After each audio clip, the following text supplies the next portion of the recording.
లేదండి, ఈసారి ప్రభాస్ గారు సంక్రాంతికి కూడా వస్తున్నారు కదా, ఇద్దరు బాగుంటాయండి అన్ని సినిమాలని. ఈసారి అన్ని ఎంటర్టైన్మెంట్ సినిమాలు వస్తున్నాయి కదా, అన్ని బాగుంటాయి అనుకుంటున్నాం. ఎందుకంటే ఇది ఆయన అది అనిల్ రావుపూడి మార్క్ ఆల్రెడీ ఎప్పుడు సంక్రాంతికి వచ్చినా మనోడు ఎప్పుడైనా ఫ్యామిలీ ఆడియన్స్ని ఎక్కువ అట్రాక్ట్ చేస్తుంటారు అనిల్ రావుపూడి గారు. ఈ కాంబోని ఒప్పుకోవడానికి రీజన్ ఏంటి అసలు యాక్చువల్గా? అదేనండి, ఇప్పుడు మనం చూడాలి. ఇప్పుడు అనిల్ రావుపూడి గారు పెట్టారంటే ఏదో రీజన్ ఉంటేనే కదా పెడతారు.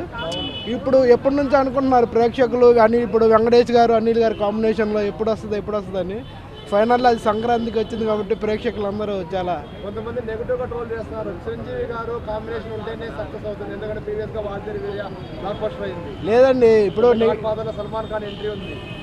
ఇప్పుడు ఈ విధంగా ఎందుకంటే మన రామ్ చరణ్ కూడా అదే విధంగా ఉన్నాడు. అవునండి, నెగిటివ్గా ట్రోల్ చేశారు, ఎలా అయినా నెగిటివ్గా ట్రోల్ చేస్తూనే ఉంటారు.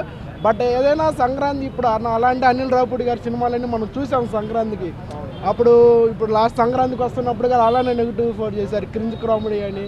బట్ 300 crores కలెక్ట్ చేసింది కదా, మరి ఇంకా ఇప్పుడు ఆ సినిమానే సమాధానం చెప్తుందండి ప్రతిదానికి ఏదన్నా కానీ. ఇందులో సాంగ్స్ మాత్రం 2 రిలీజ్ చేస్తారు, 2 బాగానే ఉన్నాయి.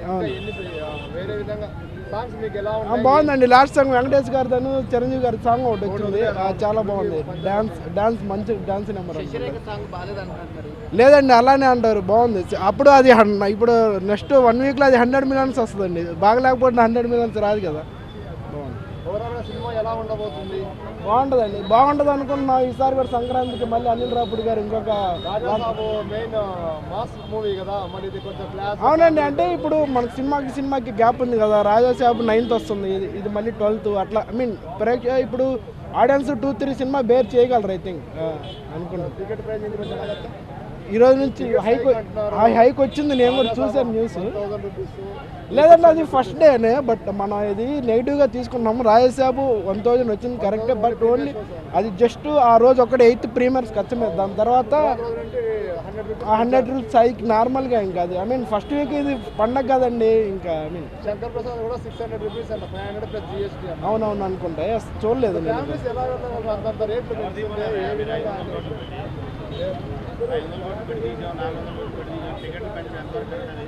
అది మరి జనాలు ఇప్పుడు వాళ్ళేమో రమ్మనట్లేదు కదండి. మనకి ఇంట్రెస్ట్ ఉంటే టికెట్ బై చేసుకుని వెళ్తాం.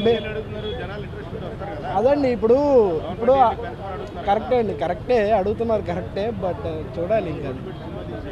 అవునులే, అది ప్రేక్షకులు ఎంతవరకు బేర్ చేయగలరు మరి.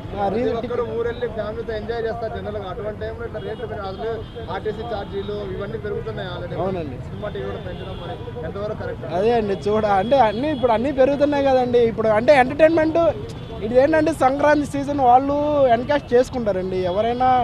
ఆ డబ్బులు బడ్జెట్ అయింది అని శంకర్ ప్రసాద్ అది మనకి ఎలా తెలుస్తుంది? అది ప్రొడ్యూసర్ వాళ్ళే చెప్పు ఉండాలి. ఇప్పుడు వాళ్ళు 400 crores పెట్టారని ప్రజల మీద అని మీరు అంటున్నారు కదా. మరి ఇంకా అంటే అది మనం ఏంటంటే ప్రేక్షకులు కూడా అలానే ఉన్నారు కదా. ఇప్పుడు 1000 rupees పెడితే